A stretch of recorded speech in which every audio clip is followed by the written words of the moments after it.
Session 83, Salesforce Outbound Change Sets, How to Build, Upload, and Manage the Sending Side of the Change Set Process. Session 82 covered the receiving side. Together, they give you the complete picture. An outbound change set is a package of metadata components you create in a source org and upload to a connected target org. Once uploaded, it becomes an inbound change set in the target org, where the receiving admin can validate and deploy it. The full flow in a typical Salesforce deployment pipeline. A developer builds the change in a developer sandbox. They create an outbound change set, add the modified components, and upload to a staging sandbox. The staging admin receives the inbound change set, validates, and deploys. After testing, another outbound change set is built in staging and uploaded to production. Before you can upload change sets, a deployment connection must exist between the orgs. Navigate to Setup Environments, Deploy Deployment Connections.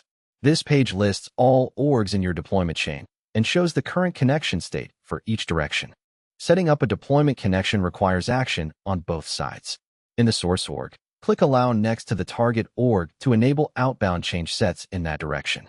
The target org admin must also click Allow in their deployment connections page to accept inbound change sets from your org. Both sides must be enabled for the upload to work. Creating the change set. In the source org, Setup Environments, Change Sets, Outbound Change Sets New. Enter a name and description. The description is visible to the receiving admin. Make it informative about what the change set contains and the context for the deployment. Naming conventions matter when you have multiple change sets per sprint or release. A format like 20260628, Sprint 14, Opportunity Close Date, V1 communicates the date, the sprint, the feature, and the version number. This helps both the sending and receiving admins understand what each change set contains without opening it. Adding components. On the change set detail page, click Add. The Add Components screen lets you filter by component type, Apex class, custom object, custom field, flow, and so on, and search by name. Select the checkbox next to each component you want to include, then click Add to Change Set. The component appears in the Change Sets component list. Component types you'll commonly include: Apex classes and triggers for code changes, custom objects for new objects, and custom field for field-level changes. Validation rules for formula-based field validation. Flows for automation. Page layouts for UI configuration. Profiles and permission sets for access control changes. Add all components that changed since the last deployment. What cannot be included in change sets? Standard objects. You can add custom fields to standard objects, but not the standard objects themselves. Users and their profiles as data records. Queues as data records. Data records of any kind. Change sets move metadata, not data. Person account configuration. For all of these, Salesforce CLI or manual reconfiguration in the target org is the correct approach. View/add dependencies. After adding your primary components, click the View/add dependencies button on the change set detail page.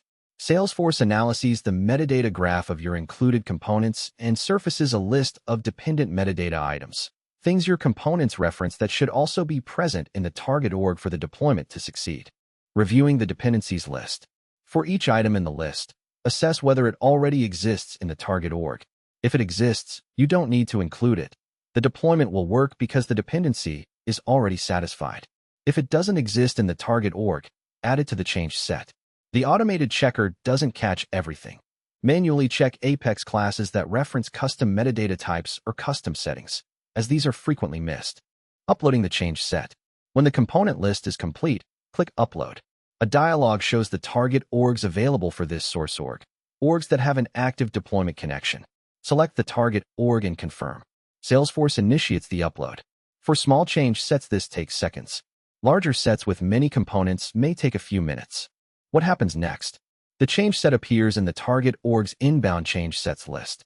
If the target org has email notifications configured, the receiving admin is notified. They open the change set detail page, review the component list, click Validate to run all checks without committing, and then deploy after successful validation. Common mistake 1. Missing profile changes. When you add a new custom object or custom field, the profiles that need to view or edit it must also be included in the change set. A deployment that omits the profile update will succeed. The metadata deploys without error, but users in the target org won't be able to see or interact with the new object or field because their profile doesn't have access to it. Common mistake 2. Including overly broad profiles. The opposite problem. Including the full system administrator profile in a change set can overwrite profile settings in the target org that were intentionally configured differently. Perhaps the target org has a more restricted version of the admin profile for compliance reasons. Use permission sets where possible instead of modifying profiles, or be very precise about which profile settings you're actually changing. Common mistake 3. Omitting related automation. If a custom field has an associated flow, validation rule, or workflow rule that references it, you need to include all of them in the change set together. Deploying the field without the automation can create unexpected behavior. Existing records may fail validation in ways that weren't true before the field existed, or automation in the source org stops matching what's in the target. Common mistake 4. Naming conflicts. If a component in your change set has the same API name as an existing component in the target org, but with different properties, a different field type, different pick list values, a different formula, the deployment will overwrite the target's version with yours. Verify API names before uploading to ensure you're not inadvertently overriding a component that has legitimate differences in the target org. After successful deployment, the change set remains in both orgs' histories. The source org shows it in the outbound change sets list with an uploaded status. The target org shows it in the inbound change sets list with a deployed status. Neither is deleted automatically. You can manually delete old change sets in the source org once they are no longer needed for reference or audit purposes. Keeping the list clean makes it easier to find active change sets. Change sets versus CLI, the summary. Change sets work well for admin-to-admin workflows, orgs without developer tooling, and deployments requiring explicit approval at each stage. They have significant limitations: no deployment history, no rollback, no diff view, no branching. For repeatable, automated, team-scale deployments, the next sessions cover Salesforce CLI and source-driven development, the approach recommended for any development team doing regular releases.